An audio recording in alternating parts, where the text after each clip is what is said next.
నమస్కారం. రామాయణ కథ చెప్పుకుంటున్నాం. లవకుశులు అయోధ్య నగరంలో శ్రీరాముల వారి సన్నిధిలోనే ఈ రామాయణ కథాగానాన్ని మొదలుపెట్టారు. కథాక్రమం ఎలాంటిదో చెప్పుకుంటున్నాం అన్నమాట. ఆర్గానిక్ పద్ధతిలో మీ చర్మాన్ని తెల్లగా మార్చుకోవాలనుకుంటున్నారా? సంప్రదించండి డాక్టర్ మాధవిని. ఈ భూమండలం మొత్తాన్ని పూర్వం మను అనే చక్రవర్తి పరిపాలించేవాడు. మను చక్రవర్తి. ఆయన వంశీయుడైన సగరుడనే చక్రవర్తి సగర చక్రవర్తి యొక్క 60,000 మంది కుమారులు సువిశాలము అగాధము అయినటువంటి సాగరాన్ని తవ్వారు వాళ్ళు. సగరుని చేత అంటే అతని కుమారుల చేత తవ్వించబడింది కాబట్టి సాగరము అని పేరు వచ్చిందట దానికి. ఈ మహామహిమాత్ముడైనటువంటి ఇక్ష్వాకు చక్రవర్తి కూడా ఈ వంశంలోనే జన్మించాడు. అందుకని మనం చూడండి రాముల వారి పాటలు ఇక్ష్వాకు కులతిలక అని చెప్పుకుంటాం. ఇక్ష్వాకు అనే ఒక చాలా గొప్ప రాజుగారు అనమాట. ఆయన కూడా ఈ వంశంలోనే జన్మించాడు. అప్పటి నుంచి ఈ సగర వంశమే ఇక్ష్వాకు వంశంగా ప్రసిద్ధికెక్కింది. అయితే ఇలాంటి మహాత్ములు జన్మించిన ఈ వంశంలోనే శ్రీరాముడు కూడా జన్మించాడు. ఈ రామకథ తెలిపేటువంటి ఈ రామాయణం, రాముల వారి చరిత్రను తెలిపేటువంటి రామాయణం ధర్మార్థ కామ మోక్షాలనే చతుర్విధ పురుషార్థాలని ప్రతిపాదిస్తోంది. అయితే ఏం చెప్తున్నారు? సరయూ నది తీరాన కలిగినటువంటి కోసల రాజ్యం ధనధాన్యాలతోటి సర్వ సంపదలతోటి సమృద్ధికరంగా ఉండేదట. అయితే అక్కడ దేశ ప్రజలు చాలా సంతోషంగా ఉండేవాళ్ళు. ఎప్పుడు అయోధ్య నగరం ఈ రాజ్యానికి రాజధానిగా ఉండేది. అయోధ్య నగర వర్ణన చాలా పరమోత్కృష్టమైందండి. ఆ నగరాన్ని ఎలా నిర్మించాలి, మహానగర నిర్మాణానికి ఇలాంటి ఐడియాలు తీసుకునేవాళ్ళట తర్వాత కాలంలో. ఏం చెప్తున్నారంటే సకల జగత్తుకి ప్రభు అయినటువంటి మను చక్రవర్తి ఆ మహానగరాన్ని స్వయంగా నిర్మించాడు. మహానగరం ఎలా ఉండేదట? 12 యోజనాల పొడవు, 3 యోజనాల వెడల్పు కలిగి ఉంది. యోజనము అనగానే మనం మాట్లాడుకునే లెక్క కాదు కదా. ఒక యోజనము అంటే 3 మైళ్ళు. యోజనం అంటే 3 మైళ్ళు. ఈ 3 మైళ్ళు అంటే 1 మైలు 1600 మీటర్ల పొడవు ఉంటుంది. కిలోమీటర్న్నర కంటే కొంచెం ఎక్కువ. అలాంటివి 3 అంటే ఎంతైంది? 1600 మీటర్లు అంటే 3 16లు 300, 3 6ల 18 అంతే కదా. అప్పుడు ఎంతైంది? 4.8 4 కిలోమీటర్ల 800 మీటర్లు ఒక ఇదన్నమాట యోజనం. అలాంటి 12 యోజనాల పొడుగు, 3 యోజనాల వెడల్పు కలిగి ఉంది. అయితే ఈ కోటకి 4 పక్కల 4 మూలల్లోనూ విశాలమైన రాజమార్గాలు నిర్మించబడ్డాయట. ఈ మార్గాలన్నిటినీ చల్లటి నీళ్లతో తడుపుతూ పువ్వులు చల్లుతూ ఉండేవాళ్ళట. రాజమార్గాలు నీళ్లతో తడుపుతుండేవాళ్ళు, దుమ్ము రేగకుండా. రథాలు అవి తిరిగేవి, గుర్రాలు, ఏనుగులు, పదాతి దళాలు తిరిగేవి. దుమ్ము రేగిపోకుండా ఎప్పటికప్పుడు నీళ్లు చల్లి విసుగు పుట్టకుండా పువ్వులు చల్లుతుండేవాళ్ళు అని సుగంధం రావడానికి. ఈ అయోధ్య నగరం శత్రు దుర్భేద్యమై చుట్టూత ఎత్తైన పెద్ద పెద్ద ప్రహరీ గోడలు. అయోధ్య అంటే జయింపరానిది అని అర్థం. చుట్టూత కోట గోడలు నిర్మింపబడి ఉన్నాయి. ఎల్లవేళలా సాయుధులైన సైనికులు కాపలా ఉండేవాళ్ళు.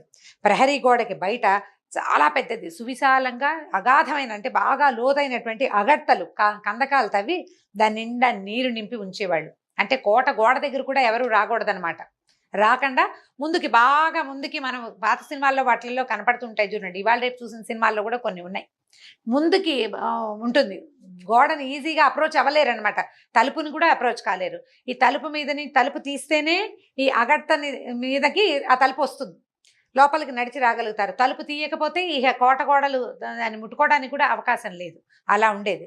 ఈ నగరం అంతా చదునైన నేల మీద చక్కగా చేసి సొగసైన భవనాలు నిర్మింపబడి ఉండేవిట. జనులు చక్కగా వరిబియ్యం లాంటి మృదువైన చక్కని రుచికరమైన ఆహారాలు తింటూ ఉండేవాళ్ళు. అంటే అవన్నీ పండేవన్నమాట. నగరంలోని బావుల్లో చెరుకు రసంతో సమానమైన తీయటి నీరుండేదట. అక్కడి నుంచి ఇవి ఎలా ఉంటాయంటే సర్వకాల సర్వావస్థల్లోనూ సంతోష సల్లాపాలతోటి ఉండేవాళ్ళట. నగరంలో ఎప్పుడు వీణా, దుందుపి వంటి మంగళ వాయిద్యాలు ఎప్పుడు వినపడుతుండేవి. ప్రజలు సంతోషంగా సల్లాపంగా ఉండేవాళ్ళు అనమాట. ఈ నగరంలో మహావీరులు, యోధులు నివసిస్తూ ఉండేవాళ్ళు. తర్వాత ఎంతటి వీరులైనా కూడా వాళ్ళు పరమ ధర్మపరులు. యోధుడు అంటే ఎప్పుడు కత్తి కటార్లు తిప్పుతాడని కాదు. అవసరమైతేనే ఆ పని చేస్తారు. లేకపోతే వాళ్ళ ధర్మం వాళ్ళతోటి ఉంటుంది. వాళ్ళ యోధత్వం అంటే వాళ్ళ తలకు శౌర్యము, పరాక్రమము వాళ్ళతోటి ఉంటాయి. అలాంటి వాళ్ళు ఉండేవాళ్ళు. అక్కడి నుంచి వీళ్ళు ఎలాంటి వాళ్ళు అంటే ఒంటరిగా ఉన్నవాడిని కానీ, వెనుదిరిగి వెన్ను చూపించి పారిపోయేవాడిని కానీ ఎప్పుడు కొట్టేవాళ్ళు కాదట. ఆ రాజ్యపు ప్రజలు జనులని బాధించే పులుడు, సింహాలని ఒంటి చేత్తోటి కానీ లేదా బాణాలతోటి కానీ ఎదిరించి చంపేవారు. ఏదైనా జంతువు వస్తే ఏం పర్వాలా, ఒంటి చేత్తో పోరాడి చంపేసేయగలరు. లేదా దూరంగా ఉన్నదాన్ని బాణాలతో కొట్టేవారు. అంత పరాక్రమశాలులని చెప్తున్నారనమాట. తర్వాత మహానగరం అంతా ఉద్యానవనాలు, మామిడి మొదలైనటువంటి పళ్ళ తోటలతో, పూదోటలతోటి నిండి ఉండేది. నవరత్న ఖచ్చితంగా ఉండేటువంటి పెద్ద పెద్ద భవనాల్ని మహాశిల్పులు ఎంతమందో నిర్మించారట. ఎంత వెతికినా ఇందులో ఒక వాస్తు దోషం కానీ, ఒక వంకర టింకర్లు కానీ లేవు. మహాద్భుతమైన ప్లాన్డ్ టౌన్ లేదా ప్లాన్డ్ సిటీ అని చెప్పాలి. చక్కటి కొలతలతోటి నిర్మింపబడిన మహానగరం అయోధ్య నగరం. అయితే అటువంటి అయోధ్య నగరాన్ని దశరథ మహారాజు పరిపాలించేవాడు. దశరథ మహారాజు ఇక్ష్వాకు రాజులలో అగ్రగణ్యుడు. చాలామంది ఉన్నారు ఈయనకు ముందు. రఘువంశం గనక చదివితే మనకి నేను ముందు ఎంతమంది రాజులు ఉన్నారు, దిలీప మహారాజు, ఆయన కుమారుడు రఘు మహారాజు, అజ మహారాజు, వాళ్ళందరి పేర్లు తెలుస్తాయి. అయితే రామాయణం రాముల వారి చరిత్ర కాబట్టి ఆయన తండ్రిని గురించే చెప్పబడింది. ముందు వంశవర్ణన కొద్దిగా తేలిగ్గా చెప్పేశారనమాట. శత్రుభయంకరుడు, అతిరథుడు, పండిత పక్షపాతి, విశాల దృక్పథాలు, అపారమైన దూరదృష్టి కలిగిన వాడు, మహా తేజోవంతుడట. ఈ అయోధ్య నగరంలో నివసించే ప్రజలే కాక అయోధ్య నగరానికి బయట ఉండే జానపదులు కూడా దశరథ మహారాజు అంటే అత్యంత ప్రీతిగా ఉండేవారు. రాజు అంటే అపరిమితమైన ప్రేమగా ఉండేదట ప్రజలకి. అయితే ఈయన ఎన్నో యాగాలు చేసేవాడు, ఎందరో బ్రాహ్మణులకి దానాలు ఇచ్చేవాడు. ఇటు రాజులని అటు ఋషులని అందరినీ తన తాలూకు సత్ప్రవర్తనతోటి ఆకట్టుకునేవాడు. అభిమానంతో సర్వజనులు ప్రజలు కూడా ఆయన పట్ల అత్యంత ప్రీతితోటి ఉండేవాళ్ళు.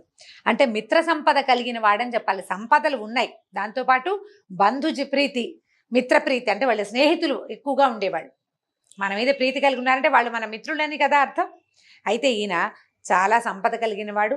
తర్వాత జితేంద్రియుడని, ఇంద్రుడు అమరావతిని పాలించినట్టుగా ఈ అయోధ్య నగరాన్ని పరిపాలించేవాడట. వీళ్ళంతా ధర్మపరులు, తమకున్న దాంట్లో సంతోషపడేవాళ్ళు, సర్వశాస్త్రాలు పారంగతులుగా ఉండేవాళ్ళు. సర్వశాస్త్ర పారంగతులు అంటే అయోధ్య నగరంలో అవిద్య లేదు, నిరక్షరాస్యులు వాళ్ళు కాదు, అన్ని జాతుల వాళ్ళు చక్కగా చదువుకునేవాళ్ళు, విద్యాభ్యాసం చేసేవాళ్ళు.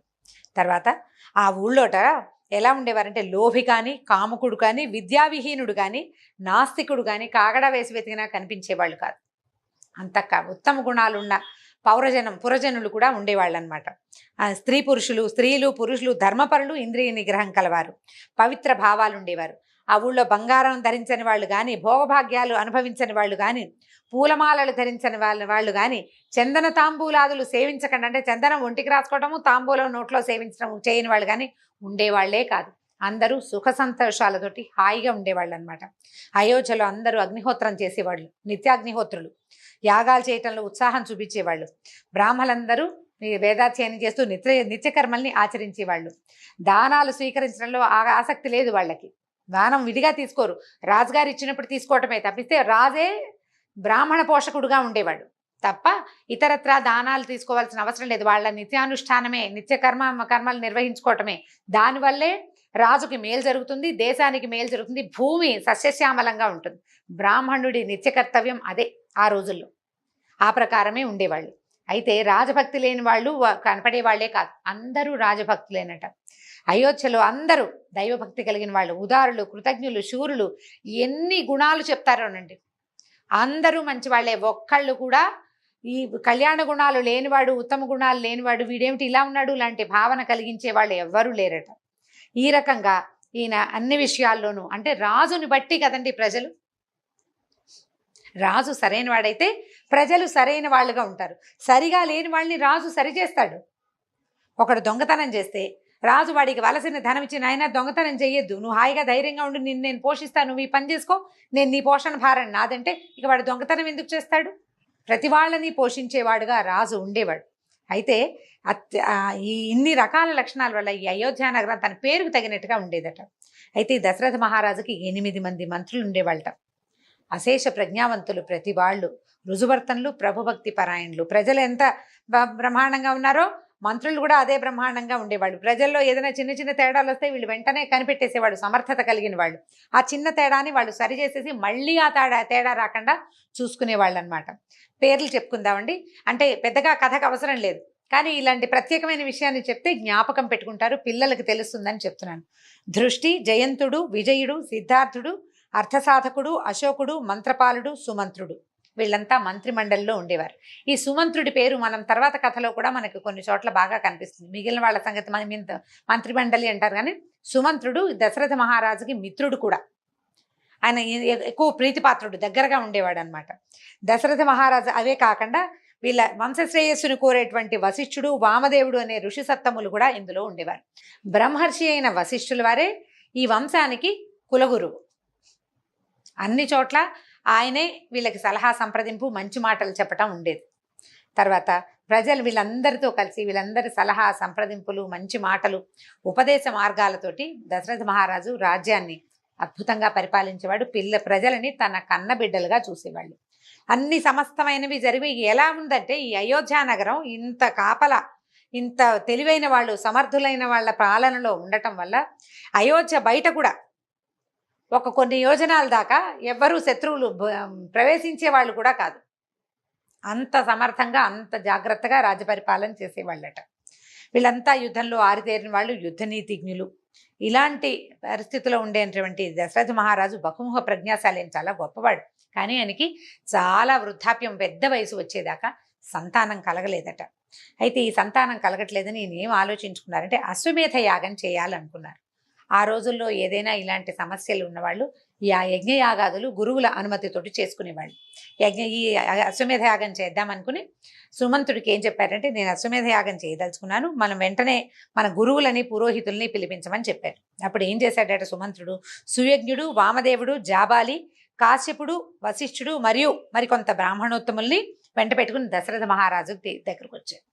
వచ్చేసరికి ఈ వచ్చిన పెద్దవారందరినీ యథోచితంగా అర్ఘ్యపాద్యాదులతోటి గౌరవించి అందరికీ నమస్కారం చేసి, ఈయన నేను ఇట్లా అశ్వమేధయాగం చేయదలుచుకున్నాను సంతానం కోసం అని చెప్పాడు. చెప్పేసరికల్లా వశిష్ఠుడు, మిగిలిన వాళ్ళంతా, ఈ బ్రాహ్మణోత్తములంతా ఆశీర్వదించారు, చాలా శ్లాఘించారు. మంచి విషయం, మంచి ఆలోచన చేశారు, తప్పకుండా నీ సంకల్పం సిద్ధిస్తుంది, నీకు సత్సంతానం లభిస్తుందని అందరూ ఆశీర్వదించి ప్రోత్సహించారు. ఈ అశ్వాన్ని వదలటానికి దానికి చాలా పద్ధతులు ఉంటాయండి. ఈ హోమ విధి, యజ్ఞ విధి పెద్దగా మనం వివరంగా చెప్పుకోవద్దు. అశ్వమేధ యాగం చేశారు అని చెప్పుకుంటే చాలు, చిన్న చిన్న వివరాలతోటే చెప్పుకుందాం. అయితే ఈ సంప్రదాయ విరుద్ధంగా ఇప్పుడు ఎలా చేశారంటే, ఈ హోమం అవి చేసేటప్పుడు దాన్ని పూర్తి నమ్మకంతో సంప్రదాయ విధానంలో ఎటువంటి పొరపాట్లు చేయకుండా చేసే ధర్మవేత్తలైన బ్రాహ్మణులని ఈ పని చేయటానికి ఆదేశించారు. మొదట అశ్వాన్ని వదిలిపెట్టాలి, అది అన్ని చోట్లకి తిరిగి వస్తుంది. తిరిగి వచ్చిన తర్వాత మళ్ళీ ఒక యజ్ఞం చేస్తారనమాట. ఈ రకంగా ఏమనుకున్నారు, యాగాన్ని సక్రమంగా మేము నిర్వహిస్తాము, మేము ఉంటాం యాగం దగ్గర అన్ని రోజులు, మేము ఇక్కడే ఉంటాం. ఈ యజ్ఞం అనగానే ఇవాళ మొదలుపెట్టి రేపు చేసేసేది కాదు. అది హోమం, ఒకరోజు పొద్దున్నే చిన్న హోమం కొన్ని గంటల పాటు చేసుకుంటాం. ఇంట్లో నిత్యాగ హోమం చేసుకునే వాళ్ళు ఉంటారు, నిత్యాగ్నిహోత్రం, చిన్న అగ్నిహోత్రం పెట్టుకుని రోజు పొద్దున పూట ఒక చిన్న మంత్రంతో చిన్న హోమం చేసుకుని నమస్కారం చేసుకునేవాళ్ళు. ఇది అశ్వమేధ యాగం లాంటివి ఏంటంటే చాలా ఎక్కువ కాలం పడుతుంది, సంవత్సరం 2-3 ఏళ్ళు కూడా పట్టచ్చు. సత్రయాగం అంటారు, అది 10 సంవత్సరాలు పడుతుందిట. ఒక్కొక్క యాగానికి పౌండరీకం అని చాలా పేర్లు ఉన్నాయి యాగాల్లో. ఈ ఇన్ని రకాల యాగాలకి ఇంతంత సమయము, ఇంత ఖర్చు, ఇంతమంది ఋత్విక్కులు ఉండాలి, ఇంతమంది వ్యక్తులు ఉండాలి, అలాంటి నియమం ఉంది. ఈ యజ్ఞంలో ఈ ఫలానా వస్తువే వేయాలి. ఈ యజ్ఞాలు ఎందుకు చేస్తారు అనే దాని మీద బోల్డ్ అని రకరకాల అవి ఉంటాయండి. మనకి రామాయణం కానీ మన ముందున్న పురాణాలు కానీ మనకి చెప్పేది ఏంటంటే, ఇది శాస్త్రరీత్యా చెప్పేదే కానీ మనం కథల్లో సులువుగా చెప్పుకునే విధానం ఏంటంటే, యజ్ఞం వల్ల దేవతలు సంతోషిస్తారు. ఈ యజ్ఞంలో ఆ దేవతల్ని ఆహ్వానిస్తారు. దేవతల కోసం, వాళ్ళ ప్రీతి కోసం కొన్ని వస్తువుల్ని ఇది నీకు అని వదిలిపెడతారు. అగ్నిలో వదిలినటువంటి ఆ వస్తువు తాలూకు సారాన్ని, వస్తువుని కాదు, వస్తువు అగ్నిలో వేయంగానే దగ్ధమైపోతుంది. ఆ వస్తువు యొక్క సారాన్ని ఏ వ్యక్తి అయితే దాన్ని సమర్పించాడో అతడి యొక్క మంత్రబలాన్ని, అతని యొక్క సంకల్పాన్ని తీసుకుని అగ్నిదేవుడు ఏ దేవతను ఉద్దేశించి ఈ యాగం అది చేయబడిందో, ఈ వస్తువు ఇచ్చారో అక్కడికి తీసుకెళ్ళి వాళ్ళకి అందిస్తారు. హవిస్సు అంటారు దాన్ని. ఆ హవిర్భాగం, ఆ హవిస్సులో ఉన్న భాగాన్ని ఎవరి భాగం వాళ్ళకి అందజేస్తారు. దానివల్ల ప్రీతి చెందినటువంటి దేవతలు ఎవరైతే ఈ హోమం చేశారో ఇతనికి కావలసినది ఇస్తారట. ఇది విధానం. ఇప్పుడు ఈ కాలంలో మనకి తెలిసేది, అర్థమయ్యేది కాదు, ఇది చేసేవాళ్ళు ఇదివరకు. మన ముందు యుగాల్లో చాలా ఎక్కువ ప్రాచుర్యంలో ఉండేది. మనం అశ్వమేధ యాగం చేయడం, ఇంకో యాగం చేయడం కథల్లో వింటూ ఉంటాం. అంటే ఏమిటి అంటే చాలా పెద్ద ప్రాసెస్, 2-3 సంవత్సరాలు పడుతుంది. ఈ యాగాశ్వాన్ని వదిలిపెట్టారు. సరే, ఈయన ఏం చేశాడు, ఈ దశరథ మహారాజు తన మంత్రులకి ఈ విషయాన్ని చెప్పాడు. రాజోద్యోగులందరికీ తగిన ఆదేశాలు ఇచ్చి పంపించేశాడు. తర్వాత రాణులకి కలిసి, అమ్మా నేను అశ్వమేధ యాగం చేయబోతున్నాను, మనమంతా దీక్ష వహించి చేసుకోవాలి. ఇప్పుడు రాజు దీక్ష వహించాడంటే అతనితో పాటు భార్యలు కూడా దీక్ష వహించాలి రాజుతో పాటు. వాళ్ళు కూడా ఈ హోమం దగ్గర కూర్చోవాలి, ఈ యజ్ఞం దగ్గర. వాళ్ళు చేయవలసిన విధి విధానాలు కూడా ఉంటాయి. ఈ దీక్ష కోసం ఒక పూటే భోజనం చేయటము, భూసైనం చేయటము, ఇలాంటి నియమాలు ఉంటాయి. రాజు నగర ప్రవేశం చేయకుండా ఉండాలి, అంతఃపుర ప్రవేశం చేయకుండా ఉండాలి. ఇలా నియమాల ప్రకారం చేయడానికి సంకల్పించుకున్నారనమాట. అప్పుడు చెప్తున్నారనమాట. ఇప్పుడు ఏమైందంటే సుమంత్రుడు అనే మంత్రి గురించి చెప్పుకున్నాం కదా మనం. దశరథ మహారాజుకి కొంత స్నేహం ఉంది ఆయనతోటి. ఆయన ఏం చెప్పారంటే, మహారాజా, పూర్వం మునుల గురించి మనం చెప్పుకుంటూ ఉంటాం. అంటే విష్ణుమూర్తి ద్వారపాలకులైనటువంటి జయ విజయులకి శాపం ఇచ్చినటువంటి సనక సనందనాథులు, సనక సనందన సనత్కుమార సనత్ సుజాతులనే నలుగురు బ్రహ్మమానస పుత్రులైన ఋషులు. వీళ్లలో సనత్కుమారుడనే మహానుభావుడు మిగిలిన కొంతమంది ఋషులతో సంభాషిస్తూ ఉండగా వాళ్ళు మాట్లాడుతుంటే వాళ్ళ దగ్గర నుంచి కొన్ని మాటలు నేను విన్నాను. అందులో ఏమున్నాయి, దశరథుడికి పుత్రప్రాప్తి కలుగుతుంది అనే వాక్యాన్ని నేను విన్నా ఒకప్పుడు. ఆ విషయాన్ని నీకు ఇప్పుడు చెప్తున్నాను. కాశ్యపుని కుమారుడు విభాండకుడు, అతనికి ఒక కుమారుడు కలగబోతున్నాడు. ఆ పిల్లవాడి వల్ల అతనికి అగ్నిహోత్రం తప్పిస్తే ఇంకేం రాదు అతనికి, అంటే ఆ ఊళ్ళో ఉంటాడనమాట. అతని కథ మళ్ళీ చెప్తారు. రాజుగారు ఎప్పుడైతే దశరథ మహారాజు ఇట్లా నేను పుత్రకామేష్టి అంటే పుత్రుల కోసం, కుమారుల కోసం అశ్వమేధ యాగాన్ని చేయడానికి సంకల్పించాను, మీరంతా దీక్ష వహించాలి అని చెప్పగానే రాణులంతా ఆనంద పరవశులైపోయారు. తమకు సంతానం కలగబోతోందన్న ఆనందంతో తప్పక దీక్ష వహిస్తామని ఒప్పుకున్నారు. అశ్వమేధ యాగం చేయడానికి సంకల్పించిన దశరథ మహారాజుకి ఆయన మంత్రి అయిన సుమంత్రుడు ఒక విషయాన్ని తెలియజేశాడు. ఆయన తెలియజేసిన విషయం ఏమిటో, ఈ యాగానికి ఎటువంటి ఏర్పాట్లు వీళ్ళు చేశారో రేపటి భాగంలో తెలుసుకుందాం. నమస్కారం.